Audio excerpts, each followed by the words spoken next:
what, from your perspective, we can learn from the Vitruvian Man and Leonardo da Vinci and some of the geometry that has been ever present throughout history, how some of that applies to the mechanics of physical movement. I have a feeling that the body is somewhat of an antenna. I'm sure you've Oh, experienced this in absolutely. various different iterations. Absolutely. How does movement inform our access to deeper wisdom within ourselves and within the world? It's really interesting you say that because, it's tied to your former question as well.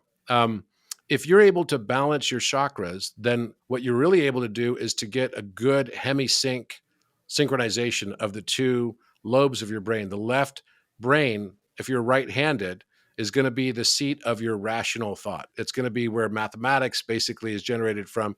It's also going to be the part of your brain, it's your rate limiter that says stop partying, right? It's also the side that's going to be all of your analysis, analytical stuff, and your material sciences will be in that side. On the other side of your brain is where music is. Mm-hmm.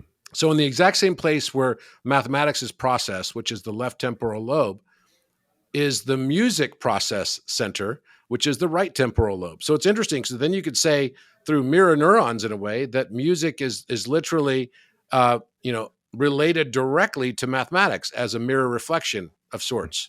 Yeah. And that maybe mathematics is just the abstract form of music. Yeah. And It's in the center of music the on brain, paper. yeah.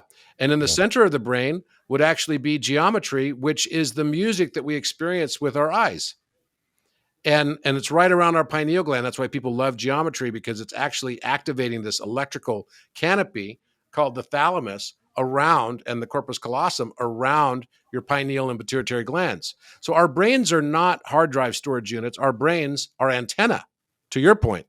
Mm-hmm. Our brains and our entire body of light, which is that Kundalini system, they're both antennas together, meant to be balanced. And the most important thing, I mean, you're an athlete.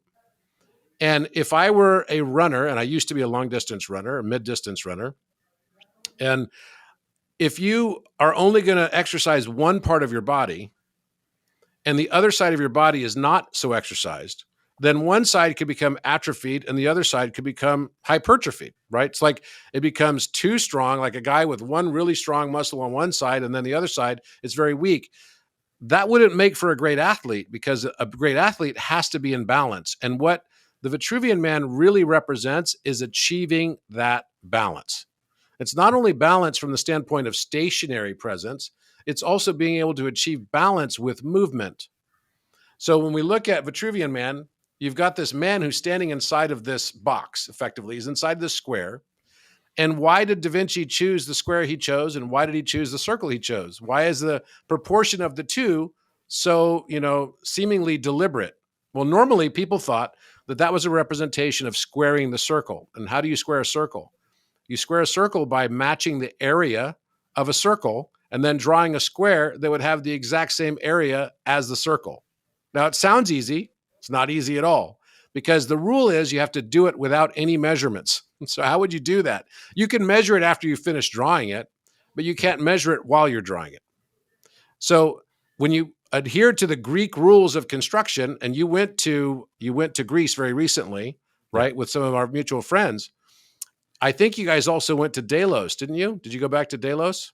We did. Yeah. Yes. Alice, Delphi. Now, Delos is a very special place that relates directly to the Vitruvian Man. You may not know this story, but there's a thing called the Cube of Delos, which is in the center of the temple to Apollo.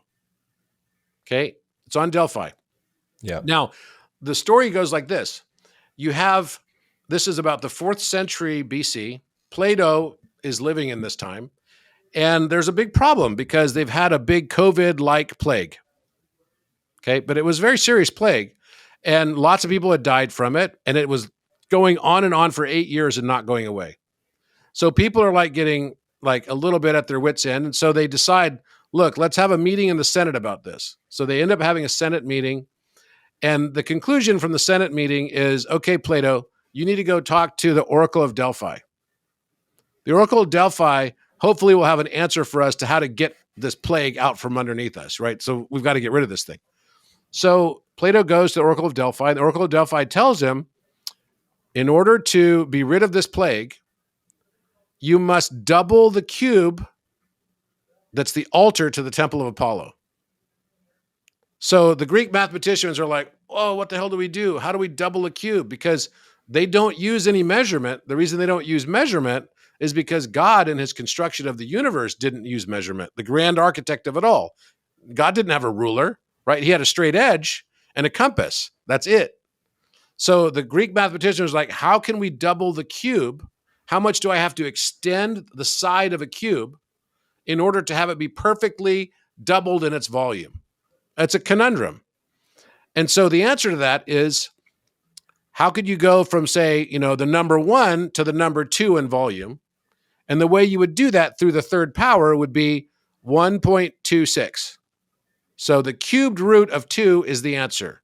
1.26 to the third power takes 1 to 2, because 1.26 times 1.26 times 1.26 equals 2.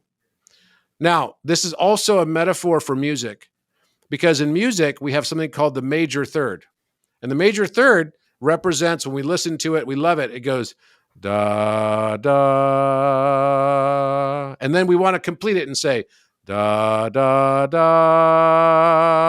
And then da. So then we got the full octave, da, da, da, da. So the very first second note that comes after that, da, da, is a major third. And when people listen to it, they say, that sounds like love. It sounds like love. It's interesting because when you do its opposite, inverse, people report that it sounds like heartbreak. Music entrains emotion. We use music in movies to set the stage for feeling. Darth Vader comes in, it's dun, dun, dun, dun, dun, dun, dun, dun, and that scares everybody, right? Because this is something called a tritone. It's the diminished fifth. And these sounds of music actually can entrain our emotional states. But actually, that emotional state, if the opposite of the major third is the minor sixth, which changes its polarity, then what that says is that within the seed, or within the experience of romantic love, is the seed of heartbreak also. This is duality in and of itself, separating things into music, and you could separate that into light also. And it's all just based on mathematical interval, mathematical ratio. So what they had to figure out was how to double this cube. And if they double the cube, the plague was going to go away. Problem is that we have this problem today in music, because music's major third is incorrect. The major third in music is only 1.25, which is a 5/4 relationship. It needs to go to 1.26, and then you can have it perfected. What does doubling the cube actually objectively translate to in as far as physical action? Taking you into your next octave of evolution. So mankind going to, from Homo erectus to Homo sapien, and the next step is Homo luminous or Homo sanctus luminous, right? So sacred light.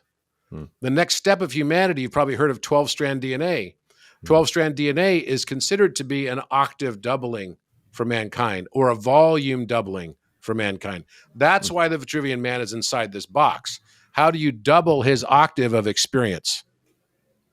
And in order to double it perfectly, you can't use the 5/4 ratio. 5/4 would only go from 1 hertz to 1.95. It doesn't get you to the doubling. It has to double. Everything has to double. So when you were there at, this Temple of Apollo, and I remember when Vailana and Aubrey went like about a year and a half ago, and before they went, they asked me, they sent me a text message like, we're going to Delphi tomorrow. What should we do? And I said, please sing this music, because it actually represents the doubling of the cube of humanity.